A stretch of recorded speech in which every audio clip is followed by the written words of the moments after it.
A Central Illinois community is reeling after the tragic passing of a 9-year-old boy last Friday morning. Families are struggling to understand why and how to make sense of what has happened. As we navigate the coming days, Michael Rimley, a therapist with Gateway Family Services of Illinois, is here. He has a few tips on how to handle the grieving process and how to help our kids through tragedies. So, Michael, thank you for being here. Thank you for having me. Okay, I wish it were on happier circumstances for our visit, but this is kind of where you're the expert. So we're just going to dive right in. Obviously, it's hard for adults to process grief. I can't imagine our little ones and dealing with this news. Right. So we got some tips. Okay. Let's just jump right in.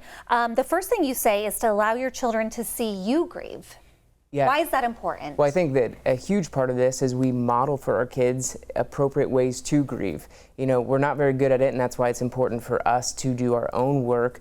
But we get to show them, you know, they're feeling all kinds of different emotions and they're not quite sure what to do with those emotions. So seeing you cry, seeing you express your emotions is going to help give them permission, like, oh, that's what I do, that's what I'm feeling, and that's how I process that emotion. And when you end up hiding your grief, that's also communicating something. Yeah, and it's actually kind of interesting because we think we're helping the child by hiding our grief, but in reality, we're sending their body a threat signal, which is then confusing their brain and body even more, which is saying, don't grieve, don't be sad, and it's really complicated. So it's better for us to be authentic and real and let our emotions out. Yeah, because so many times you want to be tough, you want to be the strong parent or the strong friend or whatever, and really be there for them, but I love that.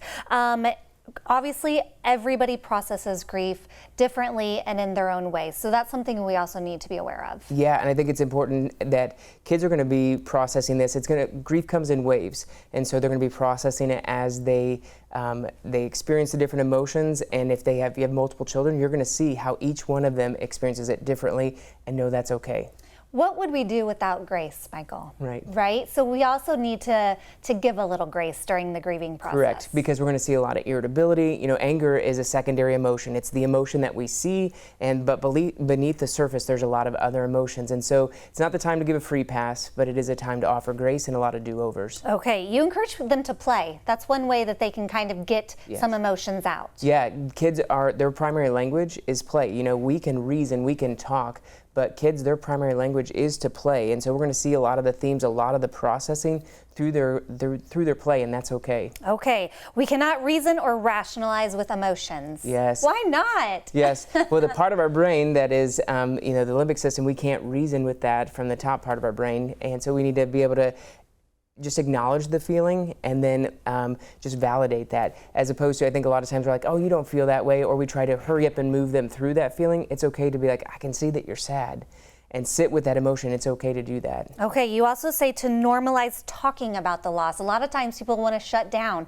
and just not talk about it or anything about it. Correct, and this is not going to be easy, but a lot of times, you know, you'll see families that will hide pictures. They won't be able to discuss any memories that included the loved one that they lost, but we need to normalize it because we're all thinking about it, and so we need to talk about it and to be able to share sad, happy, all those different memories about the loved one that we've lost. Yeah, we mentioned grace, but I also have to think, what would we do without our faith for those people who do have a faith base? Right. Yes, and I think it's important. You read my blog. There's a part, you know, as a former children's pastor, we often hear people say, well, God took this person. And I just want to caution people, you know, we are shaping their view of God, the character of who God is. And those kids still needed their friend. Those parents still needed their son. And so that's a hard one. And so I think it's appropriate for us to say, I don't understand this. This doesn't make sense. But then we can point to the character of God, that He comforts us when we're sad. Things like that are really important during this time. Well, it's definitely a sad time for our communities, and definitely a time where people are going to need to pull together and come together. And these are great tips for how you can get started navigating that grief. Thank you so much for coming. These are great. As he mentioned, the blog post that I found and thought you all need to know about as well, we'll have that at stayliving.tv, and we appreciate you being here. Thanks for having me.